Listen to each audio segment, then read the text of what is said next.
Hello, ladies and gentlemen, boys and girls, college football fans across the nation and around the world. And yes, this one has worldwide implications. Ohio State versus Michigan in the horseshoe, or the shoe as we like to call it. One's unbeaten, the other's unbeaten. One's number 2 in the country, the other's number 3 in the country. Of course, we know who number 2 is. That's Ohio State.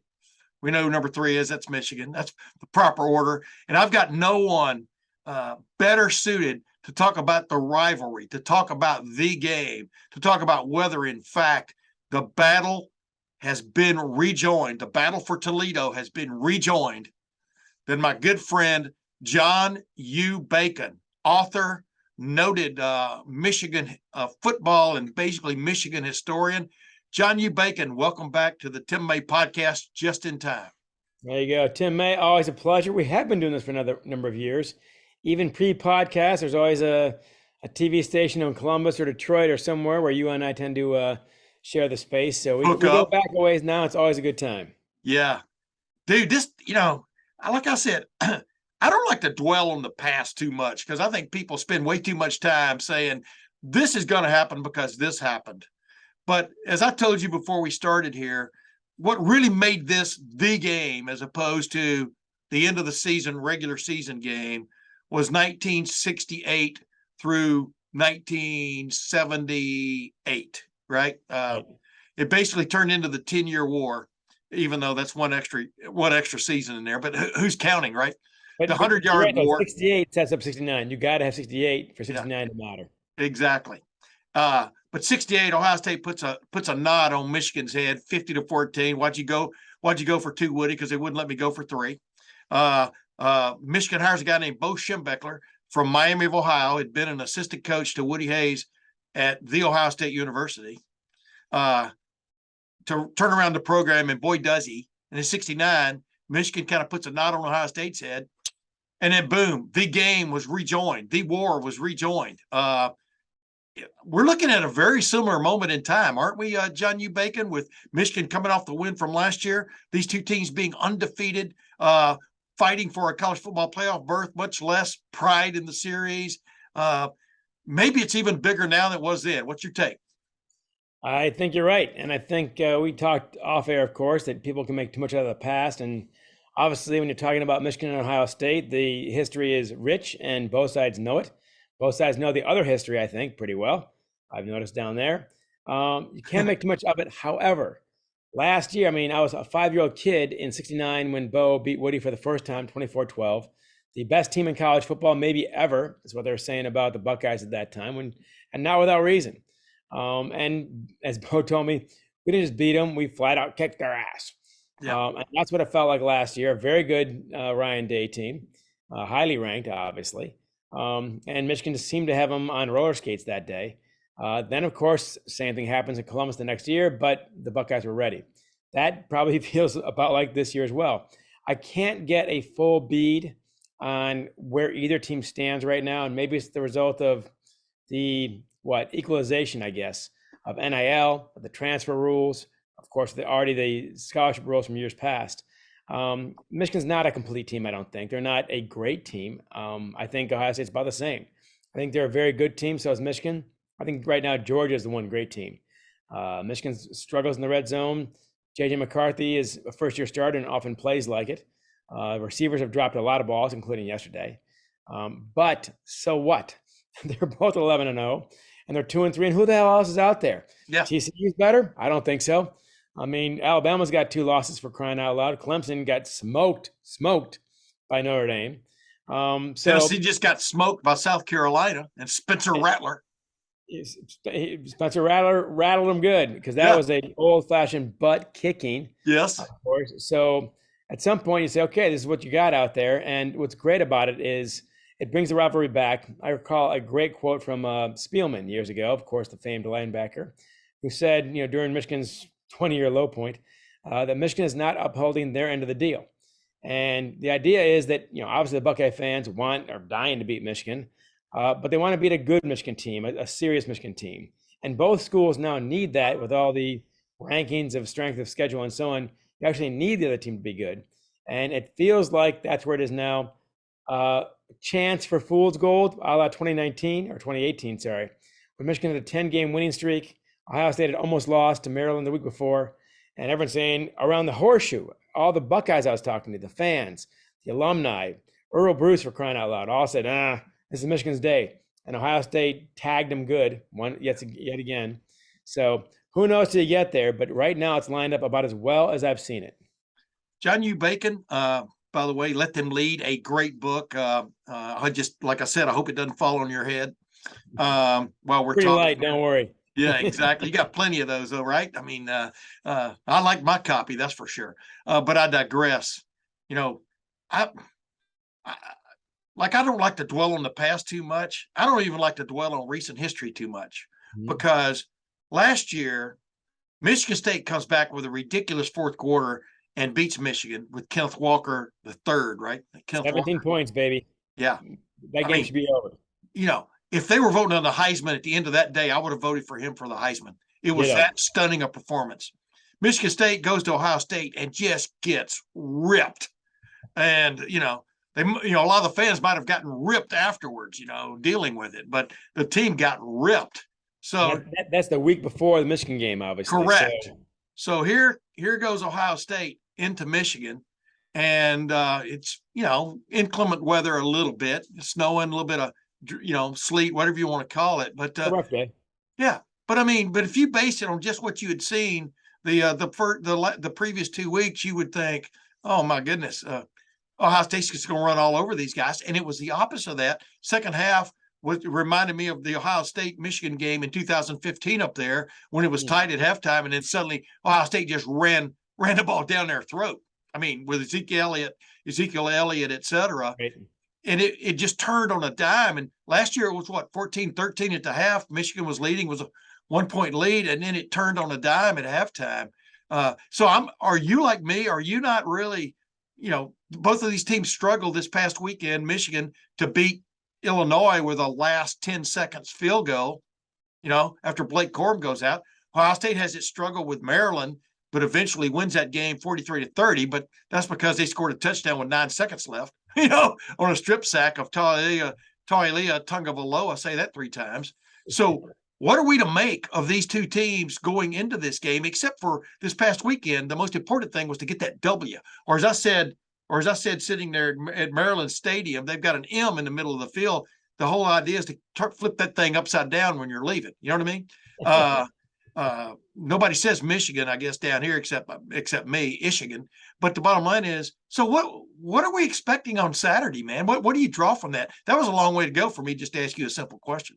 Well, but it needs the background. So I'll give you all kinds of points for that. Look, in the old days, and you and I were both around for them, the 10-year war and so on. Look, going in, the teams are almost carbon copies by design, since Bo, of course, was Woody's disciple. They're playing the same game. It's just a 60-minute tug of war. Who can get the 3 yards versus the 4 yards? And that's what it was, just back and forth and back and forth. The occasional pass, the very rare trick play. But that was, you know what you're getting, basically. So who can end up on top? These days, man, I am far less confident in making any plausible prediction. I mean, right now I can see Ohio State blowing out Michigan. I can see Michigan blowing out Ohio State. I can't recall saying that before. Wow. It's possible.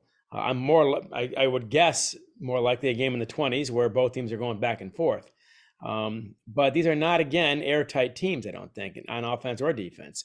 So anything's possible. And man, if one thing Michigan has learned the last 20 years, no matter what Ohio State looks like before the game, forget it. You're getting their best game on this game. Ohio State has got a great habit of playing their best and rising to the occasion for this game. Michigan, once in a while over the last 20 years, has surprised them. 2013 with Devin Gardner, of course, the 2-point conversion play and so on. Almost did it. Yeah, for the most part, it's been Ohio State. Man, this time around, I've got no idea. There's talent on both sides, but there are weaknesses on both sides. So who knows? Yeah. But I bet it's going to be a hell of a game. I'll bet that. Yeah. This is what I was getting to, though, is I remember Corny Greens told me on my podcast back in the summer, we were talking about how Ohio State practiced all these passing plays all the time, not just for Michigan week, but every week. And then they ran, threw the ball 5 times, 7 times, And Bo Bo was much more liberal. I think he threw it like 12 times. He aired it out, man. But my point is, those two teams, like you said, were almost built. I don't know if they were mirror images back in the 70s. They really were. They look so much alike. These two teams, just looking at them on paper, they don't look alike. I mean, at least on what they try to do offensively, because that's what it comes down to is offensively. Do you have what it takes to beat the other team's defense? And that's what makes this, I think, this rivalry right now, the game, so intriguing because, like you said, you don't know who's going to gain the upper hand by what they do best, right?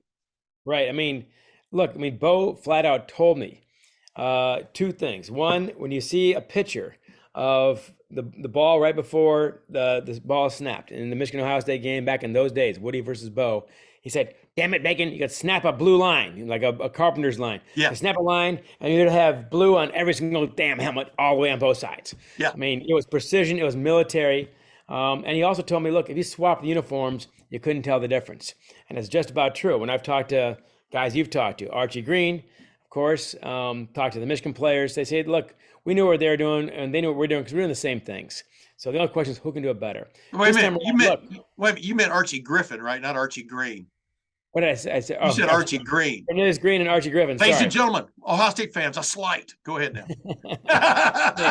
In a consolation, they both ruined my childhood, so hats off to both of them. Yeah. I've only met Cornelius Green a couple times, but I've spent some time with Archie Griffin. Yes. One of the finest individuals you will meet anywhere in any field of endeavor. And again, he ruined my childhood, so I say that with all due respect. We never lost to Michigan. That was the book, I think. Somebody. Oh, trust me, we know. But on that point, right now, I mean, back then you had a great running game. Ohio State did. Michigan had a great running game, and so on. This year, all right, Ohio State's Heisman candidate is playing quarterback. Michigan's Heisman candidate is tailback, and that's the difference right there. Ohio State's got a much better passing game right now than Michigan does. However, Michigan's running game, so long as he's healthy, and I think he is going to be healthy. He was back on the sidelines, and the doctors okayed him. So might not be 100%, but I bet he's ready. Wait. Let me interrupt you there, because I watched Harbaugh's post-game press conference and everything, and I'm going, the season is on the line. The season is on the brink. If he was cleared to play, and could play, why wasn't he in the game? Is my big question. You see where I'm going there? Yeah, let's surmise what we can here. If it was absolutely 100% and no problem at all, he'd be in there. If you had any doubt that your kneecap got popped or whatever it was, and structurally it's fine. They say no ACL, MCL, any of that stuff. Yeah. No broken anything, no fractures. Nonetheless, and they're doing okay without him for the most part, even though their number 2 is also out, Donovan Edwards. Yes.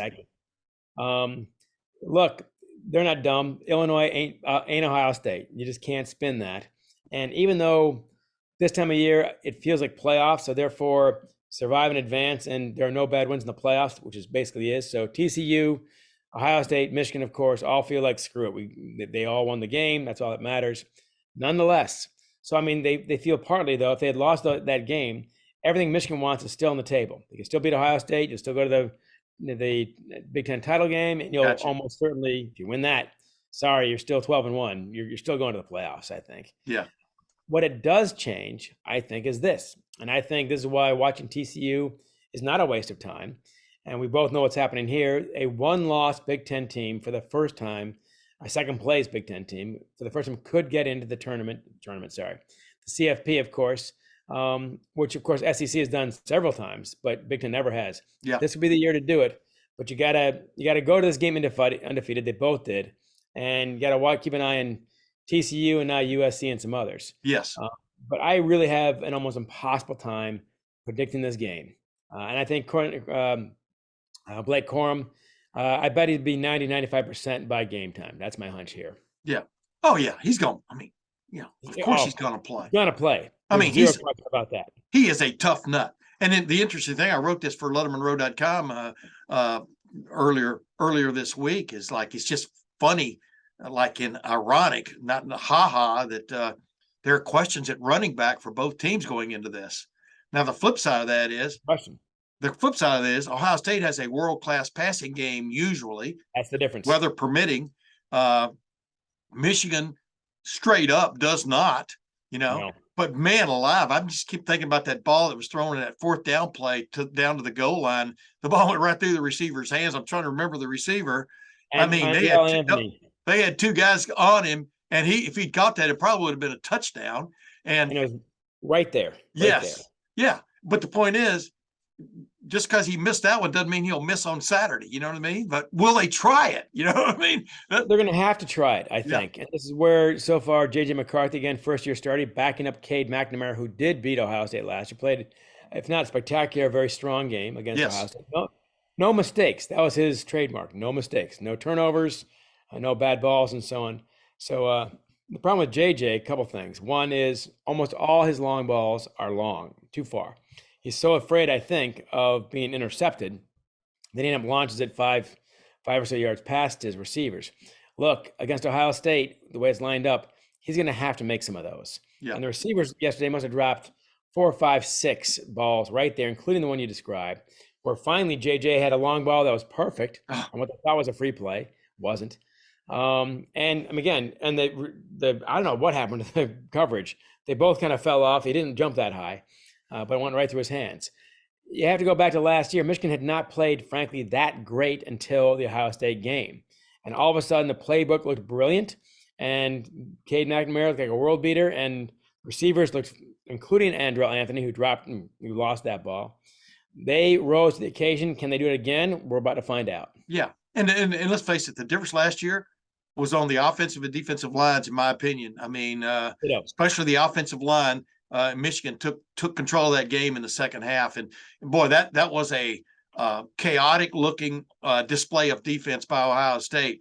Ohio State feels it has maybe not totally, but pretty much fixed that situation. At least of guys running over each other, trying to get to where they're supposed to be or where they thought they were supposed to be. We've talked about that a bunch down here and stuff, but then again, they had their hands full against Maryland the other night, but because it was mainly a night game, only because Maryland just said to hell with it. We're going to throw the ball.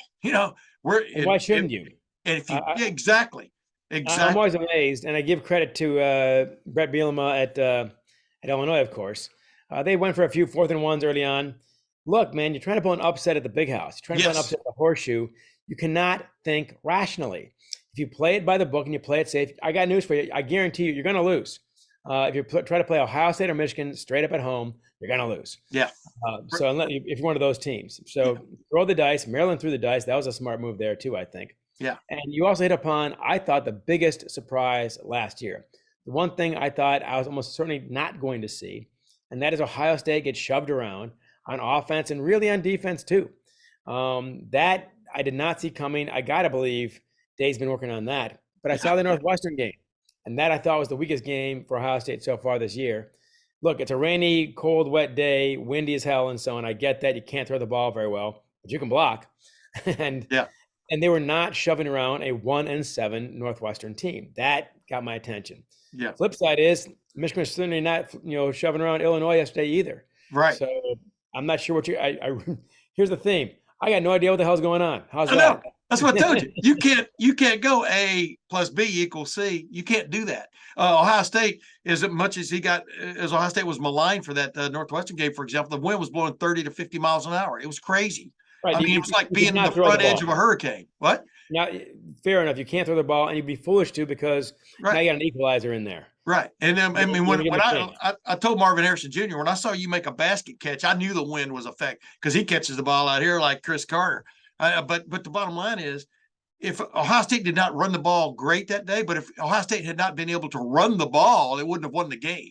They still ran for over 200 yards, you know what I mean, and got out of there with a 21-7 win. The game I'm looking at, and everybody's going to look at a little bit about this going into Saturday, and I'm not sure it's even a harbinger, but was the trouble that Michigan had in putting away Maryland the same as Ohio State. Maryland hung in there, threw haymakers. Same thing when Michigan hosted them. Same kind of game, very similar game. Fourth quarter, got to win it in the fourth quarter. And both teams figured out a way to win it. So that's a game I'm looking at as much as any to kind of tell you what's going on, because Michigan does it, for one of another term, the hard way. And Ohio State, does it by throwing the ball. But what got Ohio State going was this freshman Dallin Hayden going in there for Travion Henderson and just hitting the hole. And that was big for this team, man, to feel like physically it pushed another team out of the way for the most part, going into this game. Because you remember, I think also the rest of the East is also maligned. Rutgers, Maryland, etc. But those aren't bad teams. No. Schiano's a hell of a coach. I mean, it doesn't have a great team right now, but he can give you a fight for a while. I mean, Tom Allen at Indiana has done, I think, a very good job. Michigan has not dominated any of these teams in the first half. The first half scores are damn near even. Second half, they dominate, unlike yesterday in Ann Arbor. So that's been the message there. The Big Ten right now is also hard to figure. There are 3 Big Ten teams ranked. Obviously, Ohio State, Michigan, Penn State in that order, top 11, 3 of the 11, and nobody else. The West has always been weaker than the East, and it's never been worse. But I still think that teams like Rutgers, Maryland, and so on can give you a game for a while and should not be dismissed. Yeah, you just hit on something too. I don't put Penn State on Ohio State or Michigan's level. Definitely this year. Both of them beat them, number one. And ultimately soundly, right. Yeah. John U. Bacon, the Big Ten's got 14 members. It's going to go to 16 in a couple of years. Is the Big Two in Little 12? Is it the Big Two and Little 12 again? That's why I wanted to come all the way around, not all the way around, 180 degrees is what I'm going. Are the Big Two and the Little 12 back in business? That's what it looks like this year. And again, I'll give Penn State their props, but they're not, I just say they're a notch below in the rankings as well as in the performance. Michigan just tooled them second half. Ohio State finally got a handle on that game at Penn State, of course. A hard place to play. Yes. I think one of the hardest. They do a great job with the whiteout. They're ready to play. No question about it. The crowd's ready and all that. Hey, they did a good job when Ohio State was there with the sun out. Hey, how about that? Yeah. But go ahead though. So, but I mean, it's basically the 70s where Michigan, Ohio State in a dogfight, and Purdue is the spoiler. In this case, Penn State's the Purdue, and then everyone else you basically roll over in time. Yeah, it's been how it's more or less worked. I think right now the Big Ten, frankly, might need USC and UCLA just become more balanced and more competitive power in the top 25, because right now it's fading. In other words, make it a 9-team West and a 7-team East. Is that what you're talking about? Dude, that's another podcast for another day about where this is going. And this idea, I want back on that one, May. I want back on that one. I do a thing with Urban Meyer every week called Urban's Take on every Wednesday, and we record. And what I've been telling him is, man, I'm not for this no divisions situation, because I don't know why anybody in the West would vote for that based on, going into last week, there were like 4 or 5 teams still in contention. You know what I mean?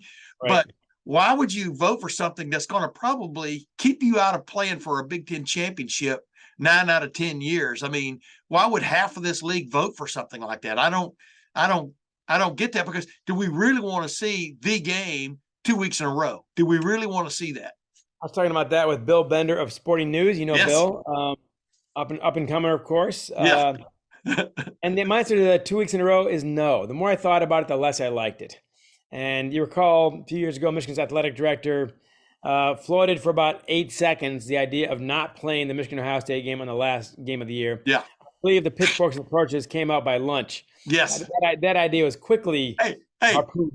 Even Notre Dame fans protested it. Go ahead, a crime against God, right? Exactly. Yeah. You can't do this. And you think about what it would take. I mean, if Michigan and Ohio State somehow play in a national title game, or it would not be in the first round of the playoffs. It could happen this year, of course. Yeah. The final game. But that's one thing. You got 6 weeks to get ready. The stakes are different and so on. To play it back to back, it's too exhausting. You don't have Ollie Foreman twice in a month. It's too much. Right. And look at the Rose Bowl records of Bo and Woody in the 70s. They were horrible.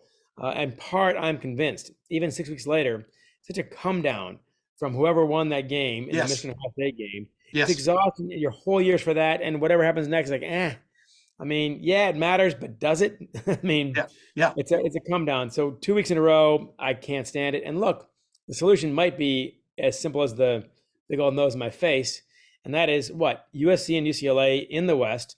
You move Purdue into the East, you got it. And now you got, Yeah. another rival, Indiana, Purdue, in one side. And Yeah. Purdue and Indiana does not tilt it too much for the other teams that are left. Yeah. I came And up with that. Yeah. but I that's came up with it. the same idea when I was driving back from Maryland this weekend. I mean, it's Not that pretty simple complicated. to me. You just, and whoever rules the roost rules the roost. But but then moving the Ohio State Michigan game, all with the idea that they could play back to back, is also a put down to everybody. You know what I mean? It's like, well, we're doing this because, right. But Urban made a good point. He made this great point.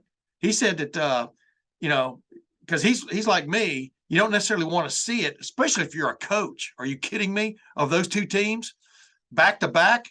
I mean, you want to see it if you get beat the first one, but you don't want to see it if you won the first one because, but it's, ratings drive the truck now. You know what I mean? And Ohio State versus Michigan 2 weeks in a row with the Big Ten championship on the line is much better, compelling television than Ohio State, Illinois, or Ohio State, Minnesota, or Michigan, or Ohio State and anybody else. Sorry.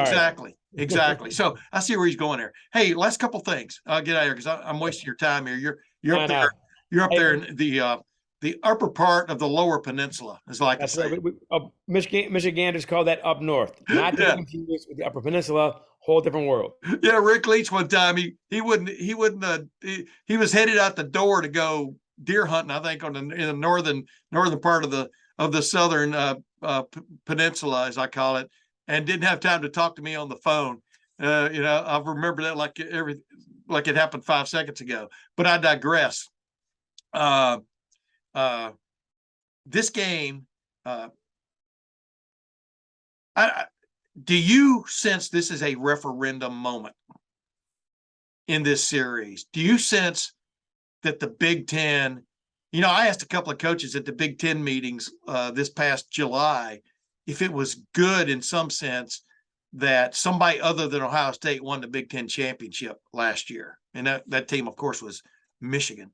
But it almost giving somebody else, the others, a sense of hope, after 4 straight Ohio State Big Ten championships, where you had to play for it, all of a century, pretty much. Yeah.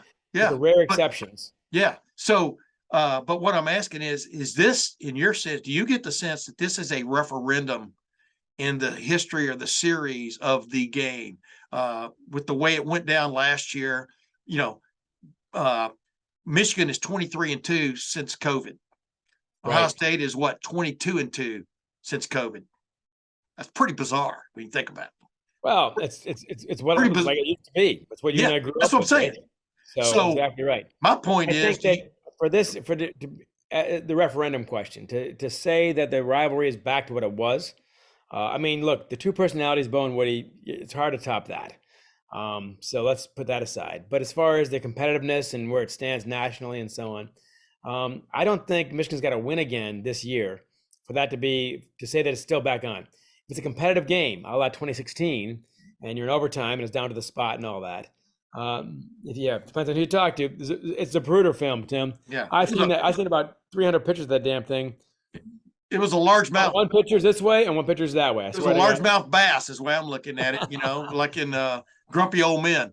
Remember? There you go. I remember it very well. The fish they wanted. Go ahead. Right, but it's kind of like 1970. If Michigan came to Columbus, they lost, I think, 14-11 or something like that. Yeah. And it was a very close, tight game, as you expect. Ohio State won, but clearly it was still on. The rivalry was still on. Based on that had been established the year before. So Michigan's not going to win this year, I don't think, for the world to think this thing's back to what it used to be. It's got to be competitive. It can't be 2018, where a favored Michigan team, favored by 3 or 4 points in the horseshoe. That never happens. That certainly didn't happen that decade. And they got blown out. Ohio State had 60-something to I forgot what the final score was. 62-43 or something like that. It was I think Ohio State just scored another touchdown in that game. No, rest in peace, Dwayne Haskins Jr. Wow. There you go. But so no, he had a hell of a day. So yes. That's what can't happen for this thing to be back on. If that happens, Michigan can certainly kiss off, or even Ohio State if it happens that way, which I doubt. If it's a tight game, though, I think both teams will advance. Depends on TCU, depends on USC, obviously. But if it's 2006, where it's 42-39, and that was you were there. That was an old Western, holy smokes. And I swear to God, it's one of those few games where everyone was making great plays. When they scored, because the offense made a great play, not because defense screwed up on either side. It was just great football back and forth and great defensive plays too, despite the high score. Yep. That was one of the best football games I have ever seen in my entire life, and maybe the best. It was that damn good on both sides. Yep. If you get that one, man, if they don't put both of them in after that, whoever wins, then shame on them, because those are at that point two of the best teams out there. So yeah, remember the what's clamor? happened, I don't know, but I think the rivalry is back, short of a blowout. Remember the clamor in 06? Some people wanted them to play again for the national championship. There was a big push. If there were 4 teams back then, they both would have been in. And then what? Ohio State got blasted by Florida in the Fiesta Bowl for the national championship, and Michigan, I think, got beaten in the Rose Bowl, right? By USC, which is old news, right? But dude, even the publisher of my paper, John F. Wolf, rest in peace, said, "Can you imagine playing the game they're calling the game of the century, and you won? Anything else? Do it again. Are you going to have that edge again? You know what I mean? No, you're not. This is why, back to the division point, and this is a point I'm sure, Tim, a Texas transplant that you are, but I know you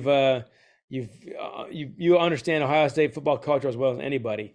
Man, the whole beauty of this game, and they've tried everything they can, Tim, to diminish its importance by what? By making Big Ten 14 teams and 16 teams, by a title game, of course, a Big Ten title game, by the 4-team and now expanded college football playoff. All these things on paper should have shrunk this thing. Yeah. And they can't kill the damn thing. I swear to God, they just can't do it. One thing that would do it is playing it twice, I think. Yeah. That would diminish it, because the beauty part of this thing is win or lose, whether you're an upset or not, fluke or not, complain all you want, complain about this, complain about that, complain about anything you want.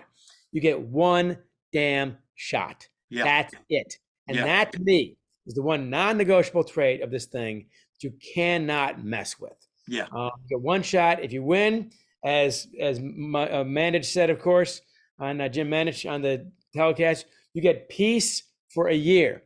And you lose, you get pain and suffering, and nothing can take that stain off your soul but doing the damn game again. Winning the Rose Bowl, great, super. So what? You lost to Ohio State or you lost to Michigan. Yeah. Does not erase it. Yeah. So that's the one thing they can do to screw it up, is play twice. Now, a rematch on December the 31st or in the national championship game, totally different deal. You got a month and a half to get over the situation. Hey, last thing I want to add. Here's the beauty part of that rivalry. That rivalry is so damn good, in my opinion, that let's say that Michigan Ohio State, one of them loses close, so they both get a bid. They'll be in different brackets. They win, they play again. Whoever wins the national title game, I swear to God, has less credibility with me than whoever won in Columbus. Yeah. This is where the game. Yeah. This is where you toe the line. I mean, this is where you toe the snap line, as you called it. Exactly. Hey, you're going to play again in Miami or Arizona or wherever else. It's not the same thing. Sorry. Nope. So, hey, great. You won a national title. Congratulations. Didn't win the game. Yeah. Plus, I don't think Michigan wants to play Ohio State in a dome. I mean, that's just my opinion. You know what I mean? Where there's no question about the weather. As far as that goes. Yeah, that's a whole different tweet thread right there. You were standing there in the Lucas Oil at the Big Ten meetings the year before this, when I was standing there, and I ended up right next to Harbaugh after he was done. And I said, man, you know what's interesting? He goes, well, I said, look at those goalposts. They have tassels at the top. Why? And you're in a dome. And he goes, yeah. He goes, I never noticed that. He goes, and then he goes, Vinatieri, man, he was really precise. The air conditioning might be blowing a little bit hard. That was a good line by him. Which way the AC is blowing, that guy was money. Yeah, so there you go. They might have been like wiggling, a little bit. But this is the last thing. I'm out of here. And I appreciate you joining me once again, John U. Bacon. My pleasure. Always. Boy, if you can't smell bacon frying from this podcast, this series has rarely ever been, this team wins this year, this team wins the next year, this team wins the year after that, this team wins the year after that. I think the imbalance, and the streaks, the runs, have what made it. I was saying this 2 years ago, that's what has made it, because just when you feel like you got Ohio State fans, when they feel like they got a handle on everything, that the Buckeyes will never lose again to Michigan, last year happened. Just when Michigan thought the same thing, the first 20 years of the 21st century happened. You understand what I'm saying? I mean, Oh, and think about it, even the Bo Woody War, which again, snap a line on those helmets. Yeah, Look, from 72 to 75, the Archie Griffin era, 3-0-1. And yeah. then Michigan rattles off 3 victories, all within a touchdown, basically, most of them, except for the 22-0 thing. But I mean, all tight games into the first half, second half, and so on. And Michigan wins all 3, all for the Big Ten title in all 3 cases.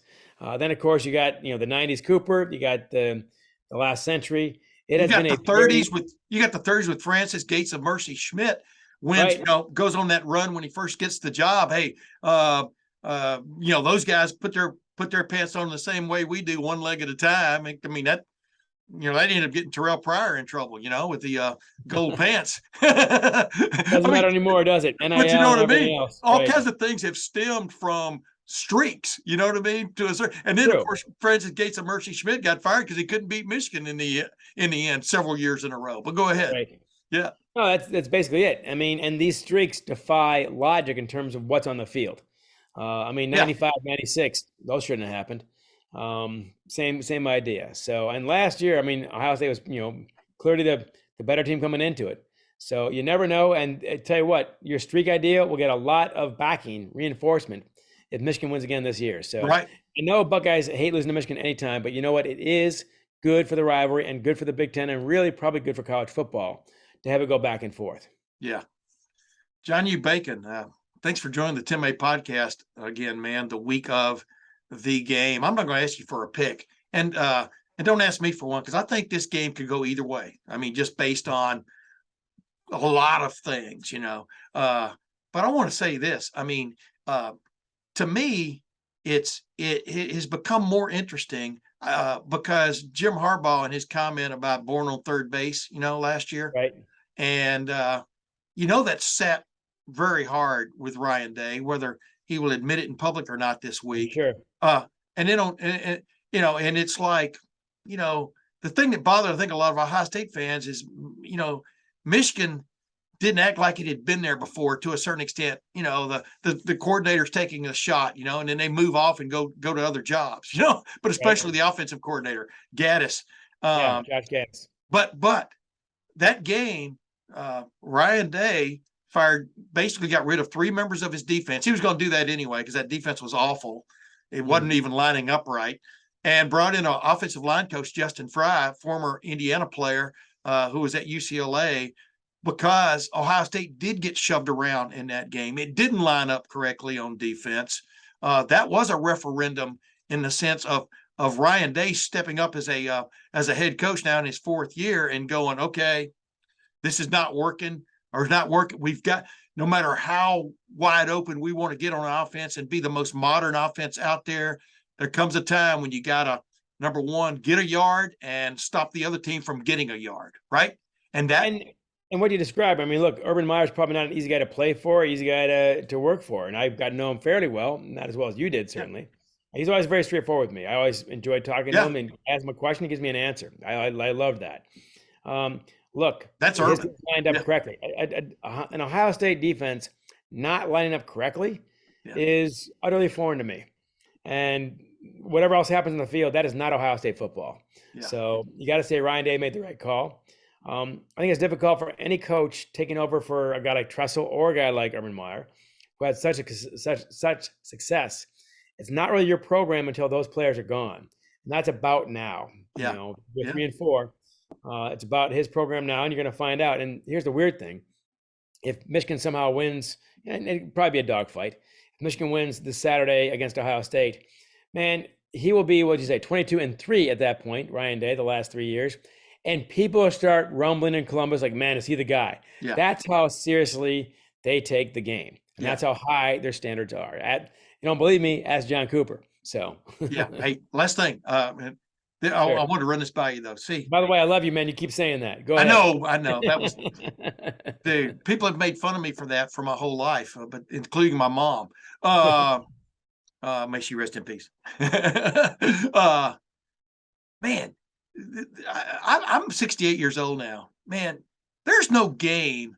I mean, I grew up an Alabama fan, but if Alabama gets beat, I don't run and cry like I did when I was 12 years old. That's the last time I did that. There's something to be said for just sitting back and watching, right? I mean, just enjoying an afternoon in the late fall where it's going to be crispy or maybe even a little bit wintry, and just enjoying guys going at it, right? I mean, why does it have to be life or death? I agree with that. I understand covering it. I understand why people get upset. I mean, no, I don't understand why people get that upset. I've never understood that. It's a freaking sports contest, but just enjoy the game, right? That's what I would tell people to do, because this is what I think this is only the 6th time or maybe 7th time these two teams have ever met undefeated.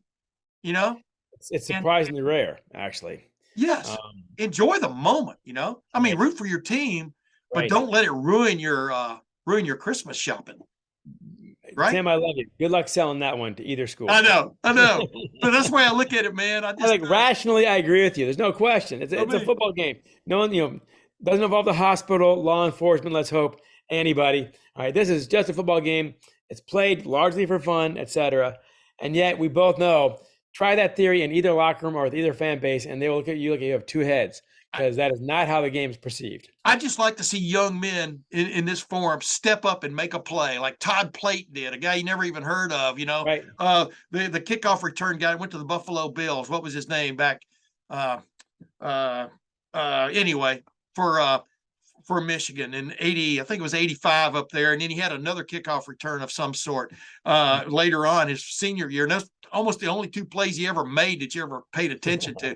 And then Ohio State, Troy Smith with a ridiculous game in 06 and 05. The great catch by former congressional member Anthony Gonzalez. Great catch by Mike Lanise when Greg Fry had to go in the Earl Bruce game, windmilling his arm just to warm up and threw it was a 3rd or 4th down conversion. Those are what stir me, man. I mean, just thinking about these great plays of Champ Henson.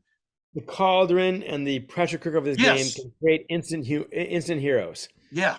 Guys, how about this? Archie Griffin's brother. What? Ah! Yes. Yeah. There you go. That was 75, I think. Out of nowhere. Hey, there you go, Rick Leach.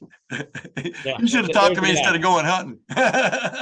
Hey, anyway, actually, was that? Yeah, it was 75 exactly. It was at the Big House. As I've always said, before you go, Ohio State built this unique horseshoe stadium. Michigan built that stadium and patterned it after the Block O.